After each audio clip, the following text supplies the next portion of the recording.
Good morning, Bande Matram. Welcome all of you. So, we are going to have a brief discussion on knowing the divine will. That is the topic of discussion for this great morning. You know, so we know there is a will. So, will, and that is next step is a divine will, and how to know the divine will. That is the topic of discussion for this glorious morning, of course.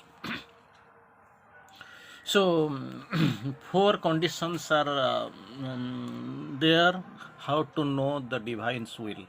So, four conditions. First essential condition is an absolute sincerity.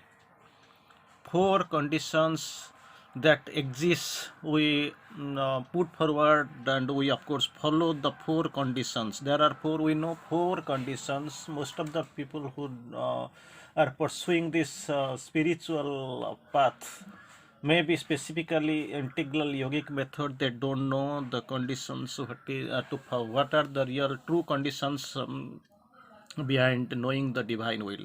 The first essential condition is essential absolute sincerity. First essential condition is an absolute sincerity. Second, to overcome desires and preferences. That is the second condition. Third, to silence the mind and listen. That is the third condition. And fourth, to obey immediately when you receive the order. Great steps. Of course, it is coming like a flow chart, step by step procedure. You have to go one, you have to follow one, and next you have to go for the second, and then the third and the fourth. So I will try to quote again the four conditions for knowing the divine will, that has been put before the before us by the spiritual masters. So it is there from the writing of the mother. We know the four essential conditions for knowing the divine will. First essential condition is an absolute sincerity. That must be there, it must be taken care of, an absolute sincerity. Second one, to overcome desires and preferences. That desires and preferences most of the time stand as a hurdle, even as an obstacle on the way. So to overcome desires and preferences. Third one, to silence the mind. Mind, the sole cause of all troubles. So you have to silence the mind and listen. Once you listen, the fourth essential condition is to obey immediately when you receive the order. When that order comes, you have to be very much sensitive, and immediately you have to obey the received order. So we'll have some discussions on this one, and before going for a discussion from the mother, we will try to quote a couple of lines from Sri Aurobindo. What really is will? Second, what is the divine will? And after later, we will find how to know the divine will. What is divine will, and what is against it? What is the precondition? How Sri Aurobindo has defined in his own languages. So we will come to know what really the will is. Here in the course explains, our human will is a misled and wandering ray.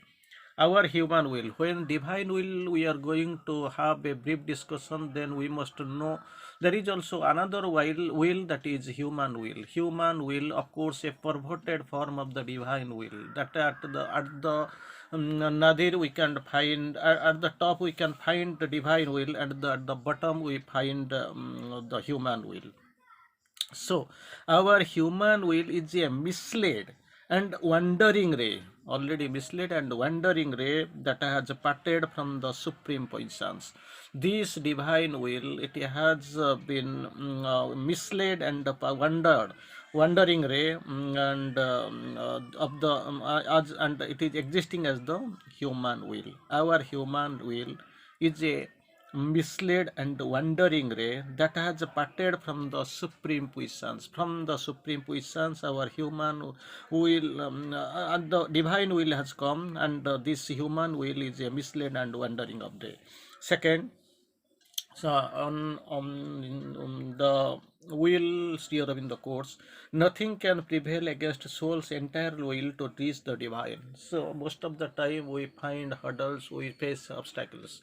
So if you are sincere, if that sincerity is there, if you are in the mind, silence the mind, if you are sticking the right path, you are obeying the command, then naturally nothing can prevail against the soul's entire will. Soul's entire will is to reach the divine. Nothing can prevail it if you are particular, if you are very much sincere. So these are the, after this will we can go for the next step really. The latter phase we are going to have the discussion on human will. So this human will already we have discussed, that is the perversion and it is existing in at the bottom of the after the getting distortion and perversion of the divine will, it is their human will. So no human will can finally prevail against the divine will. Human will can't stand against the divine will, we know, because human will, it is limited, it is confined, it is perverted, it is distorted, it can't stand against the so in the next phase we are having going to go we are going for the divine will. So already we have seen on couple of wills, like worldly will, spirit's entire will, human will, and of course we are going for the divine will. Sri Aurobindo quotes, when the mind is pure and psychic prominent, two conditions are required, most essential condition that must be taken care of. Most of the time what we need really, we keep asking some people that what is God's will, what is divine will, what is supreme will, how can we be, or what is human will, what is actually a perverted will, so how can we be able to know all these things? That's what Sri Aurobindo tries to explain. When the mind is pure and psychic prominent, two conditions: purity of mind and prominency of the psychic. When entirely both the things simultaneously happen, when the mind is pure and psychic prominent, then one feels what is according to divine will and what is against it. Without the purity of mind and the prominence of the psychic, no, it will be not at all possible to know that what is the divine will and what is against it. So this purity of mind and prominence of psychic simultaneously both are required. That must be taken care of and it must be concentrated upon. Very difficult, not the easy way what really we are knowing, because almost till date what I really feel, we are staying on the surface, or you are trying to entering step by step. That is not at all advisable, because you know a lot of things have been done, a long way to go, a long thing, a big thing to be achieved. So for that, at least staying on the surface and dreaming that daydreaming that we have achieved a great thing, that counts nothing. So that is the thing what Sri Aurobindo quoted. When the mind is pure and psychic prominent, one can feel what is according to the divine will and what is against it. Second, Sri Aurobindo quotes, what the divine wills is always for the best. Already we have seen, we have quoted Sri Aurobindo in couple of occasions of our discussion. If divine has chosen hell for me, for what I will aspire for heaven, because for me what is best, divine knows better than me. So of course he is divine. It is his greatness that he is putting the term divine instead of putting that his own terms, or as quoted by him. So anyway, this is his greatness, because the divine is putting the divine in the front, in the name of the divine, for the divine, by the divine, through the divine, because he is divine. Entire divinity is bestowed upon him. Entire thing emerges from him in a divine way. We have nothing to comment upon this, but thing is that we will see where the divine wills is always for the best, even when the mind does not see how it is, because mind, it is very much difficult for mind to grasp, to understand what really is going to happen, because you know. So even you know, in all that is done in the universe, the divine is through his Shakti is behind all action, but he is held by his yoga maya and works through the ego of the jiva in the lower nature. So our limitation and distortions are contribution to the working. It is true power. It is the divines. So without the divine, nothing can happen. And moreover, people who are sadhakas, who are leading, pursuing the spiritual method, they must be able to know that divine is all for him. Divine is the beginning, divine is the end, and divine is all. So we'll try to quote a few lines from the mother. The four great conditions already we have discussed for knowing the divine will. How can we know to know the divine will? Because human will, it is perverse expression of the divine will. So first condition, that is essential condition, absolute sincerity. Already we have quoted. Second, to overcome desires and preferences. So there must not be any desire and preferences. You have to overcome it. Third, to silence the mind and listen. Fourth, to obey immediately when you receive the order. So when what the mother explains step by step, if you persist, you will perceive. If you persist, you will perceive. That is a very small thing, and it of course bears a great significance. If you persist, you will perceive the divine will more and more clearly. If you persist, that persistence, that clear steadiness, it will bring the perception of, you will perceive the divine will more and more clearly. But even before you know what it is, even before you know what it is, you can make an offering of your own will. Offering of your own will, not the offering of some 10 rupees, 50 rupees, 500 rupees, or something like this. So you will make an offering of your own will, and you will see that all circumstance will be arranged as to make you to do the right thing. If there is offering of your will, then the circumstances will be arranged to make the right thing. That is the thing that will happen. The surrender, the consecration must be there, offering must be there, offering of your own will. But you must not be like that person I know who used to say, mother quotes, mother explains, somebody used to say, that mother knew, I always see the divine will in others. Somebody quoted, or not quoted, she keeps quoting, saying like this, I always see the divine will in others that can land you anywhere. There is nothing more dangerous. For if you think you see the divine will in others, you are sure to do their will, not the divine will. Very much cautious and conscious step. Because mother says, I always, somebody quotes, somebody always says, I always see the divine will in others. Mother explains on that can land you anywhere, that can land you anywhere. There is nothing more dangerous. Even second condition, nothing more dangerous. And what happens next one? For if you think you see the divine will in others, if you feel you see the divine will in others, you are sure to do their will, not the divine will. That is the problem with you. So it is their will where you see, but not the divine will really, because it will land you anywhere. May not be so much dangerous, but thing is that so you are getting little bit confused, misguided. So there too we said that not one among many, many human beings act according to the divine will. Many, that time we can see, we can say that not one among many, not one among many, not very specific, or the number is very much less. Many human beings act in accord with the divine will. So again, here in the quotes, the mother quotes. You know the story of the irritable elephant, his manhood, and the man who do not make way for the elephant. For the elephant. standing in the middle. Somebody is standing in the middle, of the road. Here the elephant is going, and the man Mahut, actually he is standing upon the elephant. The man said that the Mahut